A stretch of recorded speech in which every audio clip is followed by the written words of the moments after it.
Breton is being hit hard too, as is Quebec.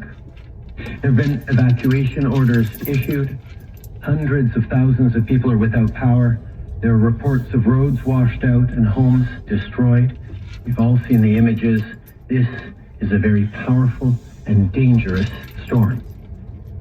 We're thinking first and foremost of the people who've had a terrifying past 12 hours. People have seen their homes washed away, seen the winds rip schools, roofs off.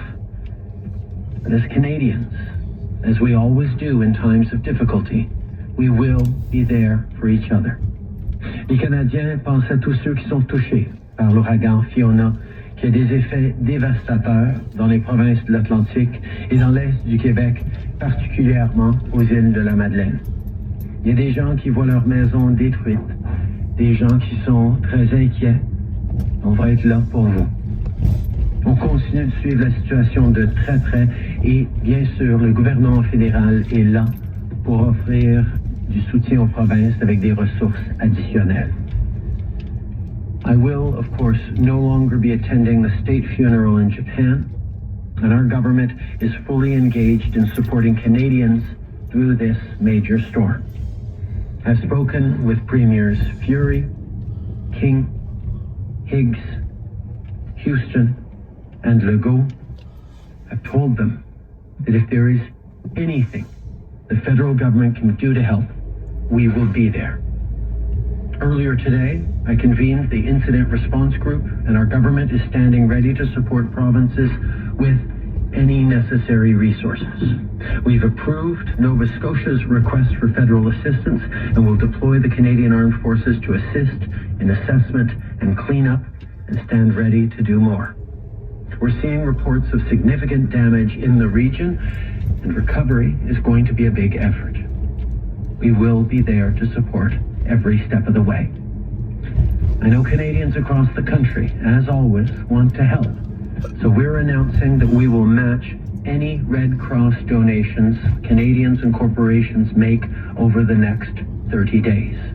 Je sais que les Canadiens à travers le pays veulent aider, alors c'est pourquoi on va égaler les dons offerts à la Croix-Rouge canadienne pour l'ouragan Fiona pendant les 30 prochains jours. However, today and tomorrow, the situation remains very dangerous. Please, stay safe, listen carefully to local authorities, and look out for each other. On voit déjà beaucoup de dommages et la situation reste critique aujourd'hui et demain.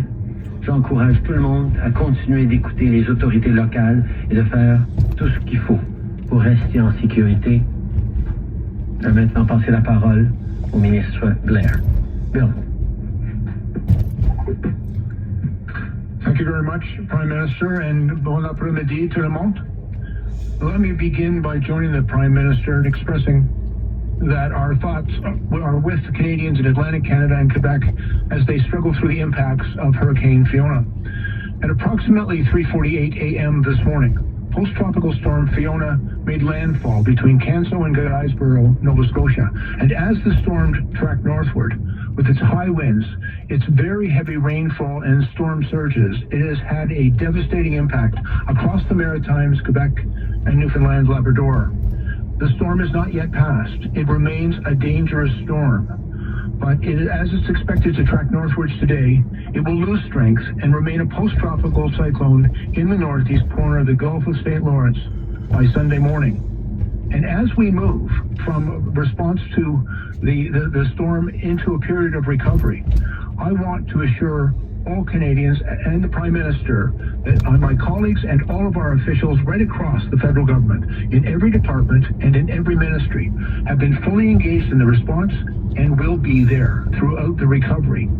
I've been in touch with my provincial counterparts, and our government's message is clear.